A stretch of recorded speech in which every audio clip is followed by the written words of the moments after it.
니들이 개맛을 알아? 라는 광고 문구가 있죠. 전 사실 광고를 정말 좋아합니다. 광고를 찾아보는 것도 좋아하고 유튜브에서 광고 사람들 기다리는 거 굉장히 싫어하지만 꽤 재밌다 라고 할 때는 스스로 찾아볼 정도로 광고를 좋아하는데요. 저는 제 주변 사람들도 저처럼 광고를 정말 좋아하는 줄만 알았습니다. 하지만 여러분, 요즘은 이제 어떤 광고들은 신랄한 비판을 받고 있는 걸 알고 계시나요? 인터넷 기사를 눌러보았을 때 기사에 핸드폰 손가락을 졸졸졸졸 따라다니는 광고 때문에 기사를 읽는 게 좀 힘든 경우가 있습니다. 이런 경우의 광고를 광고 공해라고 부르는데요.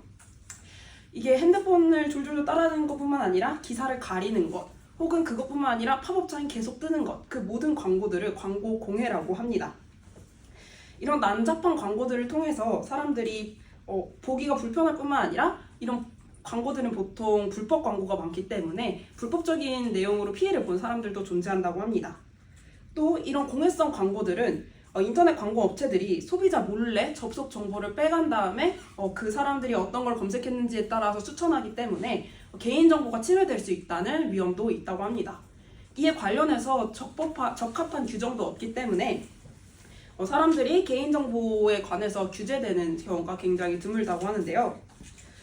우리는 보통 미디어를 통해서 다양한 이점을 얻습니다. 그 중에서 가장 중요한 것이 정보 수집이라고 생각을 하는데, 그래서 이 정보 수집을 하는 대상자들을 상대로 기업은 광고를 많이 올립니다. 하지만 이렇게 공해성 광고가 증가하게 되면은 사람들은 광고를 보고 이 제품에 대해서 긍정적인 인상을 갖기보다는 조금 더 부정적인 인상을 가지게 될 것이라고 생각을 합니다. 그렇게 된다면 자연스럽게 광고의 가치가 하락하게 되겠죠. 저는 이런 생각을 토대로 우리 특히 미디어학 학생들이 광고에 가장 가까이에 있는 학부생들이기 때문에 더 어떤 태도로 광고를 접해야 되고 어떻게 광고를 제작해야 되는 것인지 더 생각해야 된다고 생각해서 이 주제를 고민해 봐야 된다고 생각했습니다. 저는 고등학교 3년 동안 방송부에서 활동을 하면서 SNS로 저희 동아리도 홍보하고 타 동아리도 홍보하는 다양한 체험을 했었는데요. 사실 여고생들이 가장 비판에 신랄한 학생이기 때문에 어떤 광고가 이제 학생들한테 긍정적인 인상을 받고 어떤 광고가 부정적인 인상을 받는지 이제 신랄하게 욕을 먹어본 입장으로서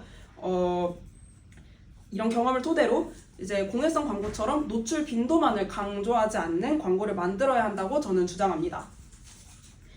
네, 그렇다면 저는 그래서 어떤 순서로 발표를 할 거냐면 정말 노출 빈도가 높은 광고가 마케팅 효과가 좋은지에 대해서 말씀을 드리고 어떤 광고가 그렇다면 가장 인상적일지, 이상적일지 말씀드린 다음 노출 빈도를 낮춘 광고에 대한 비판을 살펴보고 그다음 그것에 대한 재반박을 하도록 하겠습니다. 먼저 노출 빈도를 높인 광고가 정말 효과적일까요? 노출 빈도와 광고의 상관관계는 한국 광고 홍보 학회지인 광고의 반복 노출과 광고 효과에 관한 논문에서 잘 살펴볼 수 있었습니다. 논문에 따르면 광고 회피 관련 문헌들에 따르면 상당한 정도의 광고가 인지적으로 그리고 행동적으로 회피당하고 있다고 합니다. 또 홍익대학교 광고홍보대학원 고수영의 논문에 따르면 소비자들은 수없이 많은 광고에 노출되고 있어서 그로 인해서 광고에 대한 무관심 또 부정적인 인식이 쌓인 게 현실이고 또 광고를 공해처럼 인식하고 있는 상태도 많다고 합니다. 또 통신 발달이 지금 굉장히 급속하게 바뀌고 있으면서 상품에 대한 수많은 정보가 쏟아지고 있고 그에 따라서 광고가 주는 뭔가 설득 효과는 떨어지고 있다고 하기 때문에 마냥 노출 빈도를 높이는 것이 효과적이진 않다라고 말씀드릴 수 있을 것 같습니다. 이렇게 노출 빈도만을 높인 광고는 효과를 미비하다는 것을 앞서 말씀을 드렸는데요.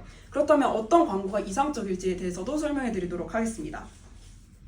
홍익대 류철호의 논문에 따르면 광고 하나에 담긴 표현 방법, 표현 효과, 태도를 고려하는 것이 중요하다고 합니다.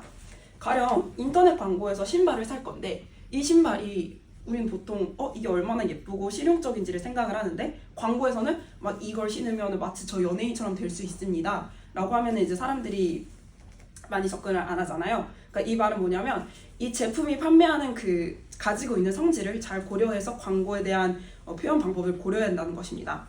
가령 생활 잡화나 패션 제품들에서 현실적, 사실적, 적극적인 것으로 나타나기 때문에 이 유형들은 습관적, 일상적인 구매 의상 결정 제품 및 서비스로서 사실적 정보를 제공하는 것이 중요하다고 합니다.